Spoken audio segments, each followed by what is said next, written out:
Good morning, everyone. It's great to be here. My name is Tim Moran. I'm the CEO of Motus GI. And Motus GI is a publicly traded company. We trade on NASDAQ under MOTS. And our focus, and what I'm going to talk to you about for the next couple of minutes, is all around GI and really providing innovative technologies, starting with our Pureview system. We are addressing arguably one of the largest unmet needs in healthcare, and that's associated insufficient bowel prep prior to colonoscopy. What you'll hear today is that we're playing in a very large, multi-billion-dollar addressable market. We've supported our technology, both efficacy and safety data, through 4 clinical studies to date, 3 of which are peer-reviewed. 1 is out for peer review. We have a large multi-center randomized control trial that will initiate later this year, really centered around reimbursement. We have patented first mover advantage. So we have over 30 granted patents on our technology. We have more than 30 pending patents, and there's no competition in this space today. In addition to our current focus, which you'll hear is in the hospital market, we see significant follow-on opportunities, both through expansion geographically, but also indication expansion. And then finally, our team is led by an experienced medical device leadership team with many years in both large multinational medical device companies and small startups. So if you've had a colonoscopy, you know that the procedure itself is not all that difficult, but getting your bowels clear and ready for that colonoscopy is the difficult part. In terms of the unmet need, there are more than 50 million colonoscopies done each year on a global basis, and 20 million of those are done here in the United States. The issue is, a study was done by Cleveland Clinic just a few years ago. It was a very large study looking at this problem specifically. They looked at 9,000 patients over a 4-year period. And what they did was they tracked the patient when they were admitted into the hospital to have a colonoscopy, administered their bowel prep, which is typically a 24-hour process, and found that more than half, 51% of the patients within their institution stayed for at least 1 additional night sitting in a nursing bed or an ICU bed doing bowel prep so they could have their colonoscopy done. Obviously, that's a very costly issue for the healthcare system because most of these procedures are reimbursed through a DRG, a single bundled payment that is looking at the entire episode of care. So when a patient stays an extra night or two, it's hard to recoup those costs. But also from a patient satisfaction and a clinical perspective, these delays lead to aborted procedures, the need for repeat procedures, and then of course, when you don't have visualization during a colonoscopy, the biggest issue is missed pathology. So let me dive a little bit deeper. So this is kind of the patient journey, if you will. And what I'm talking about in this piece here are patients that need an emergent colonoscopy. So these are not the patients like you or I who may have to go for a screening colonoscopy every 3 to 5 years. These are patients that have an issue such as a lower GI bleed or some other problem where they find themselves going to the hospital, into the emergency room, and they ultimately get admitted needing a colonoscopy done. And you can see, as I outlined earlier, the first thing that's done after their workup is they're put into either a nursing bed or they're putting into an ICU, depending on the degree of their bleed. They're administered that normal prep process, so they're put on 24-hour of clear liquid, and typically in the hospital they're given a product called Go Lightly, so it's 4 liters of purgative that's very difficult to drink, particularly if you have other medical conditions, comorbidity.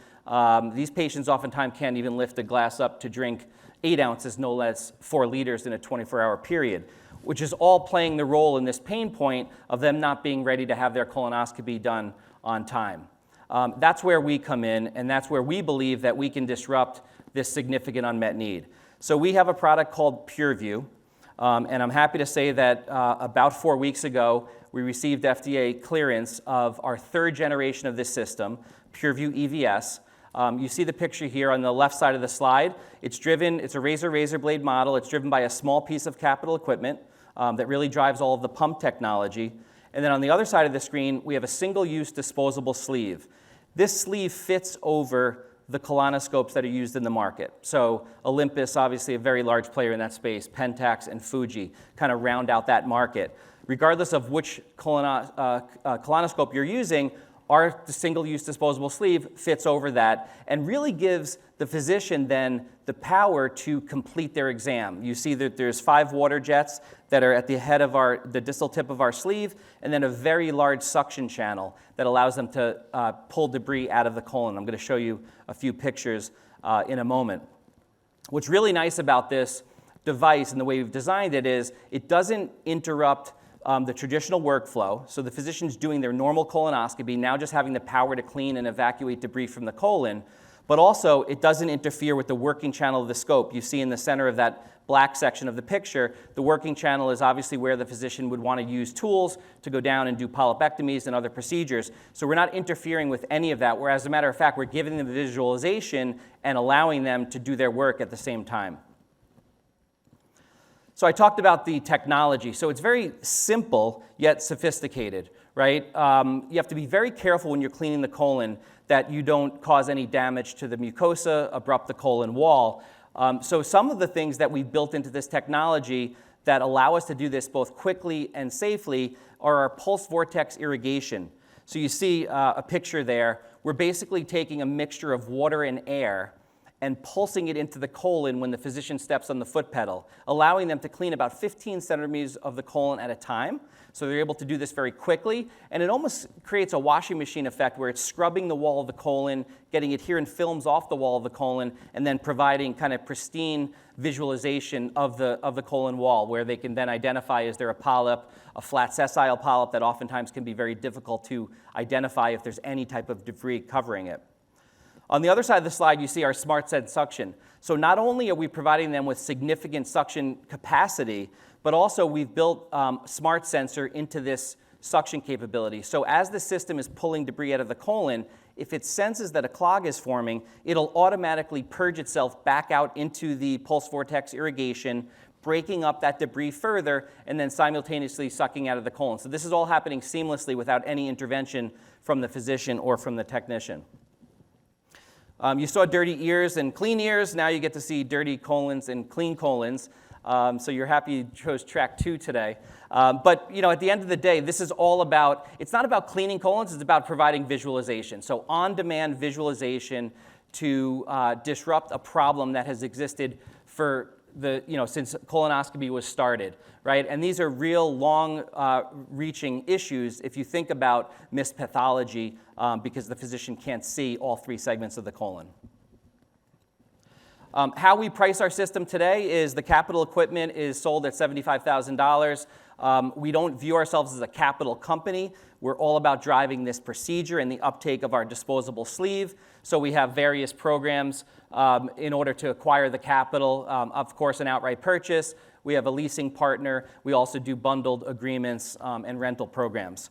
The sleeve sells a list price of around $1,100. We have been on the market under a soft launch over the last year during this COVID period. We're commanding an ASP of around $975 per procedure.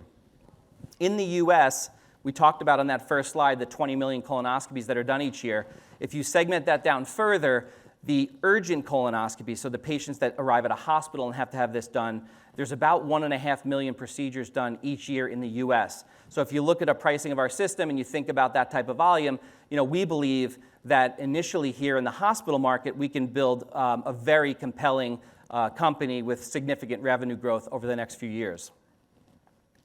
So in terms of upcoming catalysts, now that we have this recent FDA clearance behind us, we are launching the product. So within weeks of the clearance, we already started to ship our system. We have 7 systems out in the market under evaluation.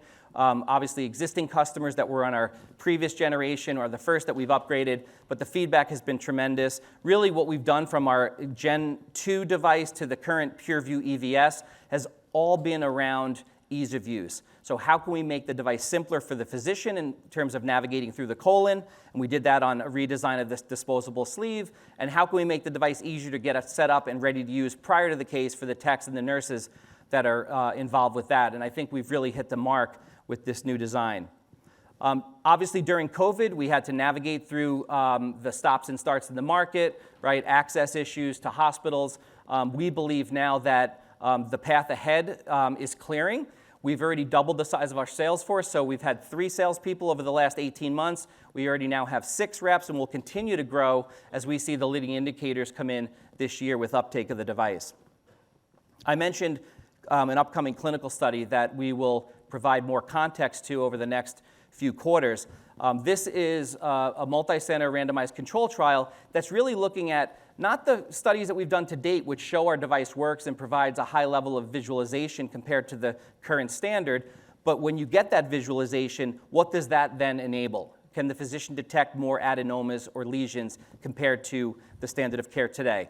That is the data that, in working with CMS, we will need to unlock the next phase of growth for the company, which is the outpatient market. So for the regular routine colorectal cancer screening, outpatient requires reimbursement to kind of fit into that market, and that's something that we're undergoing now, and hopefully in the next couple of years becomes a nice follow-on growth opportunity for the company.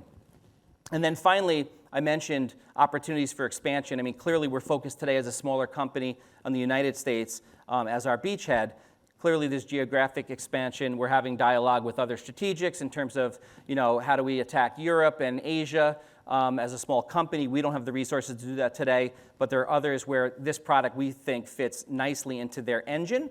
But also from an indication expansion, we received an FDA approval this past year with our Gen 2 device for using this product in upper GI applications. So not for the colon, but for upper GI bleeding, which is also a significant issue, a very high mortality rate with that procedure, and the same problem all around visualization. So the physician has blood and clots in their field of view. They can't find out where that bleed's coming from and treat it. So we are planning to submit our next-gen Pureview EVS for the upper GI indication later this year, and we believe that's going to be a very exciting and compelling market, but also provide more utility to the existing capital equipment that's in the market today. So again, it's great to be here in person this year. I will go to the breakout room if anyone has more specific questions, and I appreciate you joining the session today.